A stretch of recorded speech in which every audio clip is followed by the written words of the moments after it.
नमस्कार, आप देखना शुरू कर चुके हैं आपका अपना चैनल लोकल टीवी, जहां आपको देश विदेश के साथ साथ लोकल खबरें भी देखने को मिलती हैं। फेसबुक, इंस्टाग्राम और यूट्यूब पर हमारी सेवाएं उपलब्ध हैं। तो फटाफट से देख लेते हैं आज की टॉप 10 राष्ट्रीय खबरें केवल 5 मिनटों में।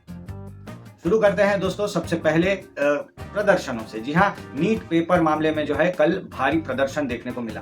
दिल्ली में राजनीतिक घमासान चल रहा है। पेपर लीक मामले में शिक्षा मंत्री धर्मेंद्र प्रधान के इस्तीफे की मांग को लेकर दिल्ली में भारी हंगामा देखने को मिला। एक तरफ कांग्रेस जनता पार्टी वाले तो थे ही, राजनेता भी जो है प्रदर्शन पे अड़ गए। कांग्रेस के अध्यक्ष मल्लिकार्जुन खड़गे, राहुल गांधी, प्रियंका वाड्रा और समाजवादी पार्टी के नेता अखिलेश यादव सहित कई विपक्षी नेताओं ने प्रधानमंत्री के घर के बाहर धरना प्रदर्शन दिया। इसके बाद पुलिस ने उन्हें हिरासत में ले लिया है। दूसरी खबर, नरेंद्र मोदी का क्या कहना है पेपर लीक मामले में। कल उन्होंने चुप्पी तोड़ी है और उनके जो सांसद है जितने भी, सारों के साथ में उन्होंने बैठक की और संसदीय दल की बैठक को संबोधित करते हुए प्रधानमंत्री मोदी ने कहा कि पेपर लीक का मुद्दा देश का बहुत सीरियस मुद्दा है। इसमें संलिप्त दोषियों को कड़ी से कड़ी सजा दी जाएगी और बताया कि 13 लोगों को अब तक गिरफ्तार कर लिया गया है। परीक्षा प्रणाली में सुधार के कैसे कैसे प्रयास किए जा सकते हैं, इस पे उन्होंने आगे और चर्चा करने की बात रखी।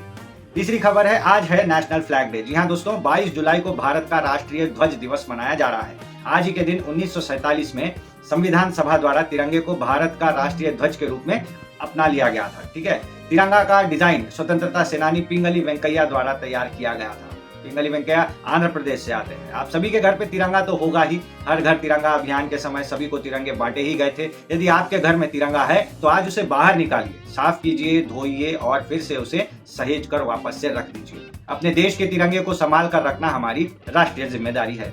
चौथी खबर, भारत मैंगो किंग बन गया है। दुनिया का 43% आम का उत्पादन सिर्फ भारत में ही हो रहा है। जी हाँ दोस्तों, भारत दुनिया का सबसे बड़ा आम प्रोड्यूसर बन गया है। इतना आम दुनिया में कहीं नहीं उगता।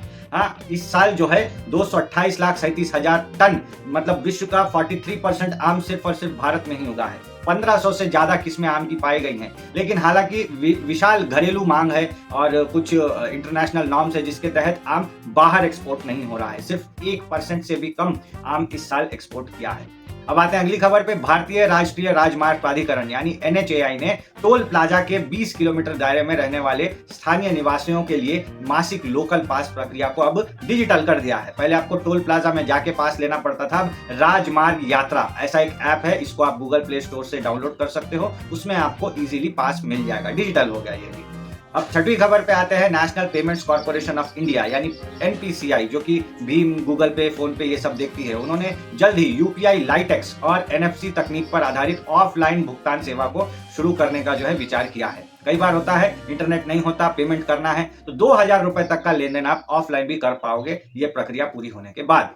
सातवीं खबर सिक्किम से है। सिक्किम में एक बड़ा हादसा हो गया है दोस्तों, जहाँ सुरंग में प्रवेश द्वार जो होता है, जहाँ से सुरंग में घुसते हैं, उसी द्वार के ऊपर जो है लैंडस्लाइड हो गई और गैस लीक हो गया। 10 लोगों की तुरंत जो है जान चली गई। 27 लोग अंदर फंस गए हैं। आठवीं खबर, खराब मौसम और भारी बारिश के कारण अमरनाथ यात्रा रुक गई है। जम्मू कश्मीर में हो रही मूसलाधार बारिश के चलते सुरक्षा कारणों से अमरनाथ यात्रा को लगातार 3 दिनों के लिए अभी स्थगित करना पड़ा है। हजारों श्रद्धालु बालटाल, पहलगाम और जम्मू में फंसे हुए हैं, सोच के देखिए।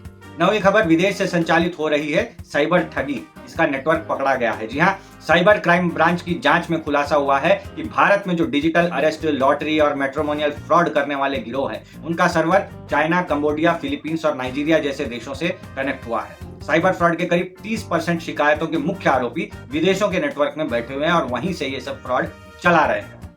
आखिरी खबर पे आते हैं। राजा रघुवंशी हत्याकांड वाला केस जो है सुप्रीम कोर्ट में उसकी सुनवाई चल रही थी।